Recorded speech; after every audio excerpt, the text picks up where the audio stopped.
Film की शुरुआत में हम एक औरत एवलिन को उसके हस्बैंड के साथ देखते हैं। वो अभी अभी यहाँ अमेरिका में रहने आए थे। उन्होंने अपना कपड़े धोने का बिजनेस शुरू किया था, मगर कुछ वक्त से उनका काम ठीक से नहीं चल रहा था, इसीलिए उन्हें बैंक बुलाया जाता है हिसाब किताब के लिए। असल में एवलिन ने अपने बिजनेस को और बढ़ाने के लिए बैंक से कर्ज लिया था, लेकिन क्योंकि उन्हें बिजनेस से फायदा नहीं हो रहा था, इसीलिए बैंक वाले उनके काम को अपने कब्जे में लेने वाले थे। इसीलिए तो सारी पूछताछ करने के लिए उन्हें बुलाया जा रहा था, क्योंकि अगर बैंक को ये लगा कि वो अपने बिजनेस से पैसे कमा कर कर्ज चुका पाएंगे, तब बैंक उनके काम को अपने कब्जे में नहीं लेगा। अब हमें एवलिन की बेटी दिखाई जाती है, जिसकी एक लड़की से काफी गहरी दोस्ती थी, मगर वो लड़की एवलिन को अच्छी नहीं लगती। अपनी बेटी का उसके दोस्त से मिलना जुलना भी उसे पसंद नहीं था। तभी इनके घर एक बूढ़ा आदमी आता है, जो दरअसल एवलिन के डैड हैं। उन्होंने एवलिन की शादी के बाद से ही उसे रिश्ता तोड़ दिया था, क्योंकि वो उस शादी से खुश नहीं थे। और आज काफी सालों बाद सारी नाराजगी खत्म करके वो अपनी बेटी एवलिन से मिलने आए हैं। उन्हें देखकर एवलिन काफी खुश हो जाती है और अपनी बेटी को समझाती है कि तुम मेरे डैड यानी अपने नाना को मत बताना कि तुम्हारी दोस्ती उस लड़की के साथ इतनी गहरी है, वरना तो वो फिर से मुझसे नाराज हो जाएंगे। इसके बाद हम एवलिन, उसके हस्बैंड और उसके डैड को बैंक जाता हुआ देखते हैं, जहाँ तभी अचानक से एवलिन के हस्बैंड, जिनका नाम वेमन था, उनके अंदर कोई और ही आ जाता है। वो लिफ्ट में लगे कैमरे को छतरी से ढककर एवलिन के कान में एक डिवाइस लगाते हुए कहते हैं कि तुम्हारी जान खतरे में है। उस डिवाइस के लगते ही एवलिन को अपनी गुजरी हुई जिंदगी दिखाई देने लगती है, जिसमें वो अपना बचपन, जवानी में शादी और शादी की वजह से उसके डैड नाराज हो गए थे, ये देखती है। फिर फौरन ही बाद उसे अपनी बेटी भी दिखाई देती है। फिर जब वो अपने ख्याल से बाहर आती है, तो उसका हस्बैंड वेमन उसे कागज पर कुछ जरूरी बातें लिखकर देता है और कहता है कि कुछ वक्त के बाद वो मेरे अंदर से चला जाएगा, जिसके बाद मैं सब कुछ भूल जाऊंगा, इसीलिए बाद में तुम मुझसे ये मत पूछना कि ये कागज मैंने तुम्हें क्यों दिया। ये कहते ही वो दोबारा से अपनी असली हालत में वापस आ जाता है और वो तीनों एक औरत जो बैंक की ऑफिसर थी उसके सामने होते। यहाँ एवलिन का ध्यान उस ऑफिसर की बातों पर नहीं, बल्कि कागज पर लिखी उन जरूरी बातों पर जाता है, जो कुछ देर पहले उसे वेमन ने दी थी। फिर जैसे ही वो कागज पर लिखी बातों पर गौर करती है, फौरन ही वो जनरेटर की अलमारी में पहुँच जाती है। ये सब कुछ उसके कान पर लगी उस डिवाइस की वजह से हुआ था। इस अलमारी में उसे एक दूसरा वेमन मिलता है, जो कहता है कि मैं दूसरी दुनिया से आया हूँ, क्योंकि मैं उस दुनिया का वेमन हूँ। मैंने तुम्हें कुछ बताना है। असल में इस दुनिया के अलावा और भी बहुत सारी दुनियाएं हैं। मैं हर दुनिया में गया हूँ और वहाँ की सभी एवलिन से मिलकर आ रहा हूँ, मगर एक बुरी खबर है। एक ताकत जो बहुत ही बुरी है, उसने बहुत सारी एवलिन को मार दिया है और वो अब तुम्हें भी मारने आएगी। मगर इससे पहले वो तुम्हें मारने आए, मैं तुम्हें सबसे ताकतवर बनाना चाहता हूँ, क्योंकि सिर्फ तुम ही ऐसी हो जो उस बुरी ताकत का सामना कर सकती हो। अब इसी बीच हम एवलिन को उस ऑफिसर के सामने और अलमारी दोनों जगहों पर देखते हैं, क्योंकि वो खुद वहाँ नहीं गई थी, बल्कि उसका जहन, उसकी सोच उस अलमारी में गई थी और दूसरे रेमंड से बात कर रही थी। मतलब कि एक ही वक्त में दो जगहों पर दो एवलिन्स मौजूद थी। फिर तभी अलमारी में दूसरी दुनिया की वो ऑफिसर दूसरे रेमंड को मार देती है और फिर जैसे ही वो एवलिन पर हमला करती है, वैसे ही वो खुद को असल में उस ऑफिसर के सामने पाती है। फिर इसके बाद वो लोग बैंक से जाने लगते हैं, मगर यहाँ पर एवलिन को लगता है कि वो ऑफिसर मुझे मारने आ रही है, इसीलिए वो उसके मुंह पर मुक्का मारकर उसे गिरा देती है। ऐसा होते ही गार्ड्स वहाँ पर आ जाते हैं। तभी वेमंड के दिमाग में दूसरी दुनिया का वेमंड फिर से आ जाता है, जिससे उसमें अजीब सी ताकत आ जाती है और वो गार्ड्स पर हमला करके उन्हें मारने लगता है। सभी को ढेर करने के बाद वो एवलिन को यहाँ से ले जाता है, तो वो उसे सब सच बताने को कहती है। वो बताता है कि इस दुनिया के बाहर जितनी भी दुनियाएं हैं, वहाँ हमारे अलग अलग रूप हैं। मतलब कोई वहाँ खुश है तो कोई नहीं, कोई वहाँ अमीर है तो कोई गरीब, कोई ताकतवर है तो कोई कमजोर है।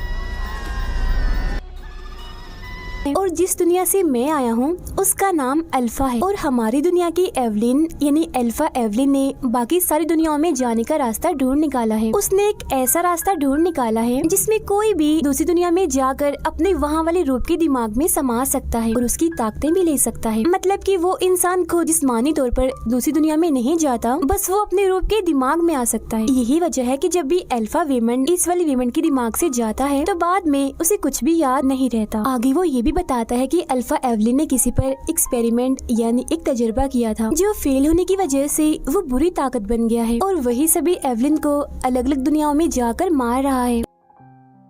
इसी दौरान हम उसी बुरी ताकत और उस ऑफिसर को देखते हैं जो एक दूसरी एवलिन को मार देते हैं, क्योंकि उस बुरी ताकत ने ऑफिसर को अपने साथ मिला लिया था। अभी वो दोनों बात कर ही रहे थे, मगर तभी यहाँ वो ऑफिसर आकर अल्फा वेमन पर हमला करके उसे जख्मी कर देती है, जिस पर वो एवलिन को दूसरी दुनिया की ताकतवर एवलिन से जोड़कर उस ऑफिसर को हराने के लिए कहता है, लेकिन काफी कोशिशों के बावजूद भी वो इसमें कामयाब नहीं हो पाती। जो देख अल्फा वेमन को लगता है कि उस दुनिया वाली एवलिन में कुछ भी खास नहीं है, इसीलिए वो फौरन ही वेमन के दिमाग से निकल जाता है। और वेमन जो अभी अभी होश में आया था, उसे कुछ भी समझ नहीं आ रही थी कि ये ऑफिसर हमें क्यों मारना चाहती है, लेकिन इस बात पर ध्यान दिए बगैर एवलिन अपने हस्बैंड को लेकर वहाँ से जाने लगती है। मगर तभी वो ऑफिसर सीढ़ियों पर से कूदकर एवलिन पर हमला करने के लिए आती है, और तभी यहाँ एवलिन आखिरी कोशिश करती है। अब की बार वो एक ऐसी दुनिया से जुड़ जाती है जहाँ की एवलिन कुंफू में काफी माहिर है और अब वो एक मशहूर एक्ट्रेस भी है, इसीलिए वो कुंफू वाली एवलिन की ताकतों और उसकी काबिलियत का इस्तेमाल करके उस ऑफिसर को हरा दे। जो देखकर अल्फा वेमन वापिस से वेमन के दिमाग में आ जाता है। फिर वो एवलिन को कहता है कि क्योंकि तुमने उस ऑफिसर को हरा दिया है, इसीलिए वो बुरी ताकत कभी भी तुम्हें मारने के लिए यहाँ आती होगी, क्योंकि वो ऑफिसर उसकी साथी है और बुरी ताकत ने एक ऐसी दुनिया बना ली है जिसकी मदद से वो किसी भी दुनिया में जा सकती थी। उसे किसी भी डिवाइस की जरूरत नहीं थी। आगे हमें पता चलता है कि वो बुरी ताकत कोई और नहीं बल्कि एवलिन की बेटी ही है, जो इस दुनिया वाली एवलिन की बेटी में आकर एवलिन को मारने के लिए आगे बढ़ रही है।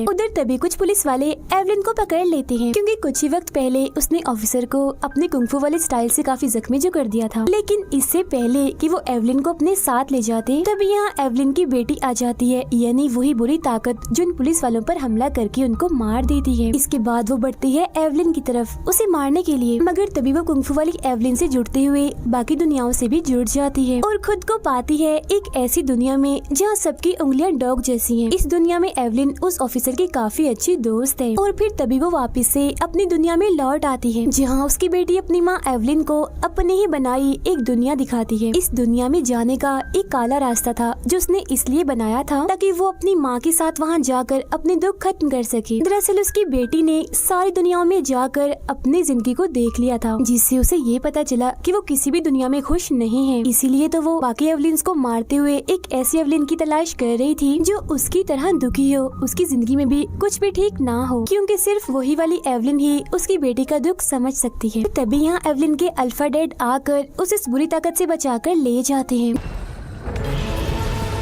जिसके बाद हम उन सभी को एक कमरे में देखते हैं। तब तक एवलिन की बेटी भी अपनी असली हालत में वापस आ गई थी, यानी कि होश में। इसीलिए उसकी माँ उसे टेप से बांध देती है ताकि वो बुरी ताकत दोबारा से उसके दिमाग में ना आ जाए। अब जब एवलिन के अल्फा डैड को पता चलता है कि वो बुरी ताकत एवलिन की बेटी में आती है, तो वो एवलिन को उसे मारने का कहते हैं, मगर वो ऐसा नहीं कर पाती। अब उसके अल्फा डैड खुद ही एवलिन की बेटी को मारने के लिए अपनी गन निकाल लेते हैं, मगर एवलिन उस गन के सामने आ जाती है। ये देख अल्फा डैड अपने साथियों को यहाँ बुला लेते हैं, जो आते ही एवलिन पर हमला कर देते हैं। तब वो दोबारा से कुंफू वाली एवलिन की ताकतों को इस्तेमाल करके उनसे लड़ते हैं, लेकिन उन लोगों को रोकने के लिए ये काफी नहीं था। इसीलिए वो अलग अलग दुनियाओं की एवलिन की ताकतों का इस्तेमाल करके उन्हें अच्छा मजा सिखाती है। फिर तभी यहाँ अल्फा वेमन आकर एवलिन को बताता है कि उस बुरी ताकत यानी अपनी बेटी को सिर्फ तुम ही रोक सकती हो। फिर तभी बुरी ताकत अल्फा वेमन को मार देती है, जिस वजह से असली वेमन का राब्ता अल्फा वेमन से टूट जाता है। तभी यहाँ उसकी अल्फा बेटी यानी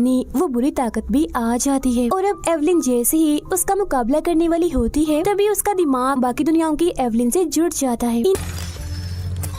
में से एक दुनिया में एवलिन और उसकी बेटी की लड़ाई होने लगती है, जिस वजह से बाकी दुनियाओं में भी उन दोनों की लड़ाई होने लगती है। इस लड़ाई के बीच उसकी बेटी एवलिन को वो काला रास्ता दिखाते हुए बताती है कि मैं आपको मारना नहीं चाहती, और मैंने जितने भी एवलिन्स को मारा था वो सब बहुत खुश थी, मगर आप बिल्कुल मेरे जैसी दुखी हो। इसीलिए मैं चाहती हूँ कि आप उस काले साए में समाकर हमेशा के लिए इस दुख भरी जिंदगी से जान छुड़वा लो। तब उसकी बातों में आकर एवलिन उस काले रास्ते की तरफ बढ़ने लगती है, क्योंकि वो सच में ही दुखी थी, और इन बातों से तो उसका दुख और बढ़ जाता है। मगर अब क्योंकि वो बाकी दुनियाओं की एवलिन से जुड़ी हुई थी, इसीलिए वो सब एवलिन एवलिन भी मायूस होकर बाकी लोगों को दुख देने लगती है। जैसे कोई एवलिन तोड़फोड़ करने लगती है तो कोई अपने रिश्ते तोड़ रही थी। एक दुनिया की एवलिन अपने दूसरे साथी का पोल खोल देती है। फिर पार्टी में वेमंड उस ऑफिसर को कहता है कि आप हमें कुछ वक्त की मोहलत और दे दीजिए ताकि हम लोग अपने बिजनेस को अच्छे से चलाएं और हमें फायदा हो। तब वो ऑफिसर मान जाती है और उन्हें कुछ वक्त दे देती है। ये देखकर वहाँ मौजूद एवलिन काफी हैरान हो जाती है। साथ ही अब वो थोड़ी खुश भी थी, उसके अंदर एक हिम्मत सी आ गई थी। ऐसा होते ही सारी एवलिन्स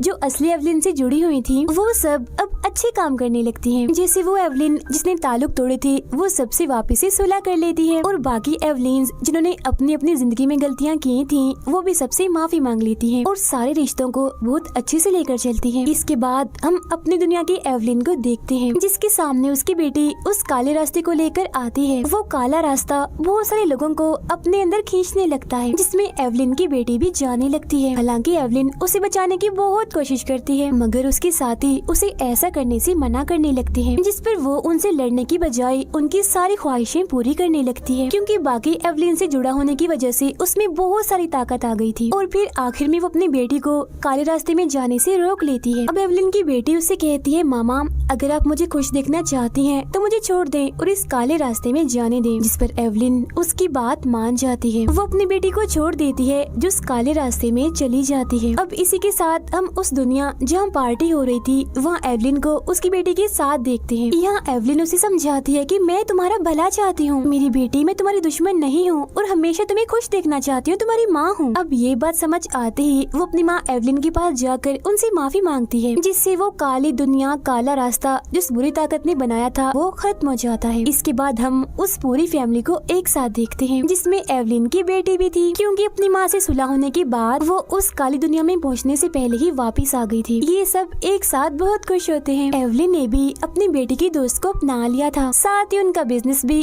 काफी अच्छे से चलने लगा था क्योंकि एवलिन बाकी चीजों से हटकर अपने बिजनेस पर ही ध्यान दे रही थी, इसीलिए बैंक वाले उनके बिजनेस को अपने कब्जे में नहीं लेते। इसके बाद हम उन सबको बैंक में ऑफिसर के सामने देखते हैं जहाँ उनकी तारीफ की जाती है कि वो अपने बिजनेस को काफी अच्छा चला रहे हैं। तब यहाँ हम पहली बार एवलिन को इतना खुश देखते हैं और उसकी मुस्कुराहट के साथ ही ये फिल्म यहीं पर खत्म हो जाती है।